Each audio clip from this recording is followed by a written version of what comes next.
우리가 역사를 통해 배우는 가장 분명한 사실은 우리가 역사를 통해서 아무것도 배우지 못한다는 사실이다.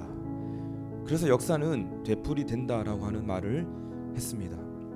여러분, 사람들이 과거의 역사를 통해서 배우지 못하기 때문에 과거의 오류, 과거의 실패, 과거의 이 비극들이 이 오늘날이라고 하는 이 현실의 장에서 그대로 반복되어진다는 것을 말하는 거예요. 오늘 본문에서 사도 바울은 이스라엘 백성들의 역사를 회고하고 있습니다. 사도 바울은 오늘 본문에서 역사에 관해서 묵상할 수 있는 이 두 개의 단어, 키워드를 말하고 있는데 바로 본보기와 깨우침이라고 하는 단어입니다. 사도 바울은 이스라엘 백성들의 과거 역사를 통해서 지금 1세기의 고린도 교회의 현실을 경고하고 있습니다. 자, 그렇다면 이 말씀은 고린도 교회뿐만 아니라 종말을 살아가는 우리들에게도 똑같이 적용되어지는 역사의 본보기이며 또한 역사의 깨우침이라고 하는 사실을 우리가 믿고 우리 이 말씀을 받아들이고 묵상합니다.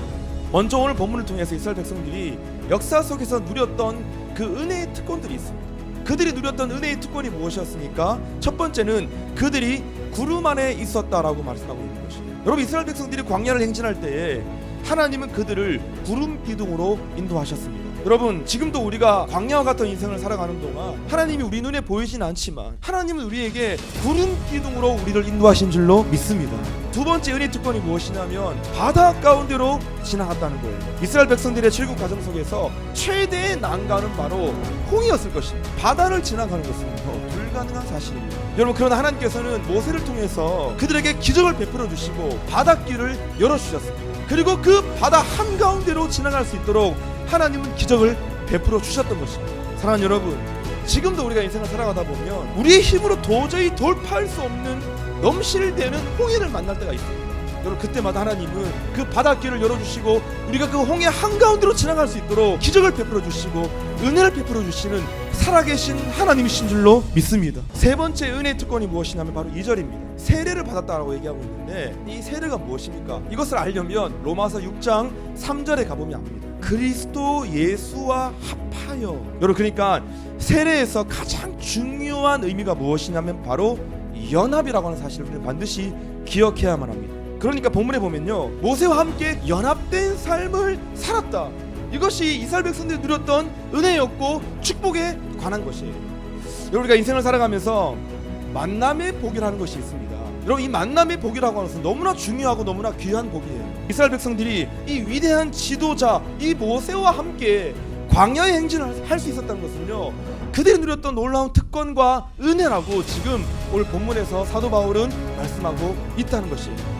자, 네 번째로 그들이 누렸던 축복과 은혜가 무엇입니까? 신령한 음식을 먹었다는 것입니다. 하나님은 이스라엘 백성들에게 만나라고 하는 것을 내려주셨습니다. 만나는 사람이 만든 음식이 아니라 하나님이 직접 만든 음식입니다. 그러니까 이스라엘 백성들이 하나님이 직접 만드신 그 음식을 먹었다는 것은요, 그들이 얼마나 놀라운 특권을 누렸던 사람인가에 대해서 말해볼 수 있다는 것입니다. 여러분, 오늘날 또 우리가 하나님 우리 가운데 직접 만든 음식을 먹고 살잖아요. 그게 뭡니까? 말씀이잖아요. 여러분, 말씀을 먹을 수 있다는 것, 우리가 말씀을 묵상하고 말씀을 읽을 수 있다는 것, 이것이 우리의 삶에 얼마나 우리가 누릴 수 있는 은혜의 특권이고 축복에 관한 것인지 모르는 겁니다.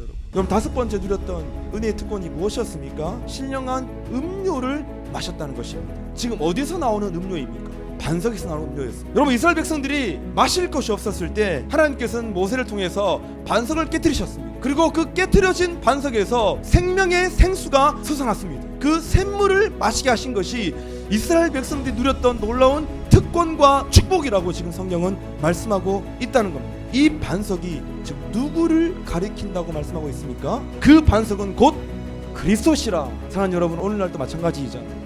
깨어진 반석에서 지금 구원의 생수가 막 솟아나는 것처럼 십자가에서 깨어진 예수 그리스도에서 구원의 생수가 솟아나는 것을 우리가 지금 누리고 있는 것이에요.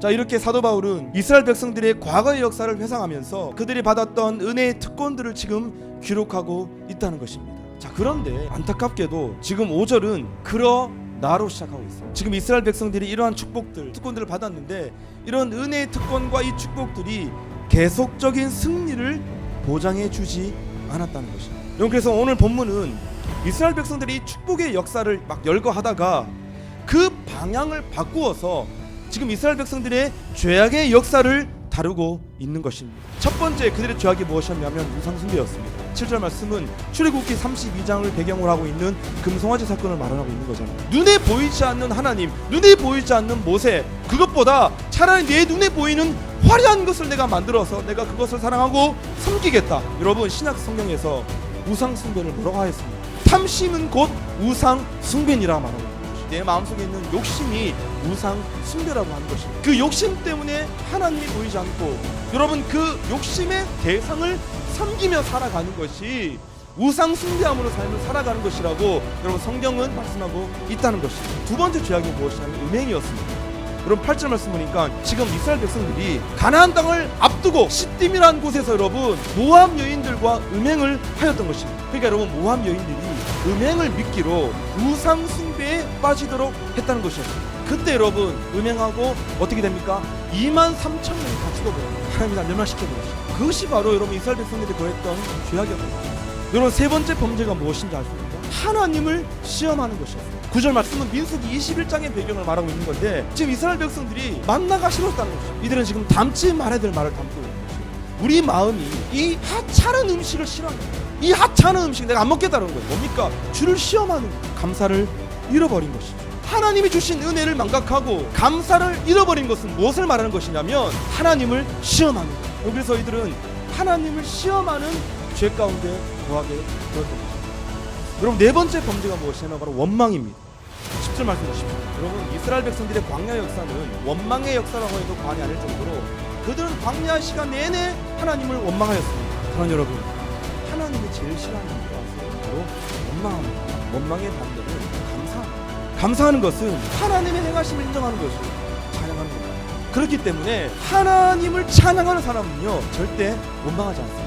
특별히 어려운 상황 그리고 뭔가 내가 원망이 막 올라오는 그 상황 가운데에서 하나님을 찬양하는 사람, 하나님의 일하심과 행하심을 인정하는 사람들이 있어요. 여러분 이런 사람은 절대 하나님을 원망하지 않는 것입니다. 자 한번 정리해 봅시다. 여러분 지금 이스라엘 백성들의 역사에 축복의 역사도 있었지만 우상 숭배의 역사, 음행의 역사, 주를 시험하는 역사, 원망하는 역사도 있었습니다. 하나님 늘 우리를 축복하십니다. 믿으십니까?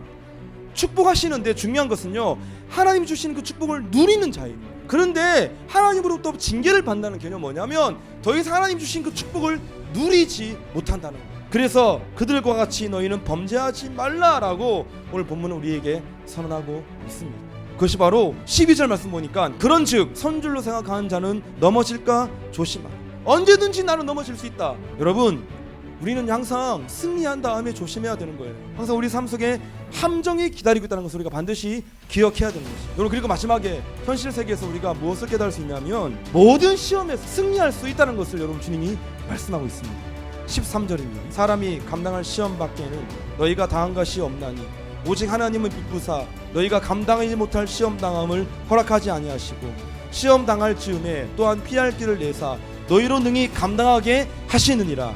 아멘. 그럼 모든 역사 속에 축복을 받을 때나 징계를 받을 때나 하나님 어떤 분으로 역사하셨냐면 미쁘신 분으로 역사하셨더라고. 오늘 말씀의 결론을 맺고 있어요. 여러분 미쁘다 피스토스라고 하는 이 단어는 신실하다라고 하는 뜻입니다. 하나님이 주신 테스트나 사탄이 유혹하는 템테이션이나 똑같이 다 하나님의 피스토스 가운데 있다는 것이에요. 하나님의 신실함 가운데 있다는 것입니다. 그렇기 때문에 하나님이 감당할 시험 밖에는 주지 않는다는 개념이 무엇이냐면 하나님이 신실하심을 믿어라. 이스라엘 백성들이 은혜와 축복 가운데 거할 때나 징계를 받을 때나 나는 언제나 피스토스 하였다. 나는 언제나 항상 신실한 하나님이었다. 너의 모든 시험은 네가 가지고 있는 너의 경건에 관한 것을 이길 수 있는 것이 아니라 오직 하나님의 미쁘심으로 너의 모든 시험을 이길 수 있다라고 주님이 말씀하고 있다는 것입니다. 하나님 주님을 신뢰하십니까? 하나님 어떤 분이십니까? 우리의 모든 인생 역사 가운데 침투에 들어오셔서 하나님은 피스토스로 역사하셨던 분이신 줄로 믿습니다. 피할 길을 내시고 너희 모든 시험을 감당케 하시는 그 하나님의 은혜와 사랑으로 역사하셨던 분이 바로 지금 이 시간 우리가 예배하고 있는 하나님이신 줄로 믿습니다. 여러분 삶 가운데 감당할 수 없는 그 시험은 주지 아니하시고 모든 시험과 모든 유혹과 모든 시련 가운데서 끝까지 역사의 주관자 되신 그 하나님이 여러분 인생 가운데 침투에 들어가셔서 여러분 삶을 이끌어 주시고 형통케 하시고 기어이 하나님의 구원 가운데 거하게 하실 그 하나님의 신실하신 놀라운 역사가 여러분 삶 가운데 펼쳐질 수 있기를 주님의 이름으로 축복합니다.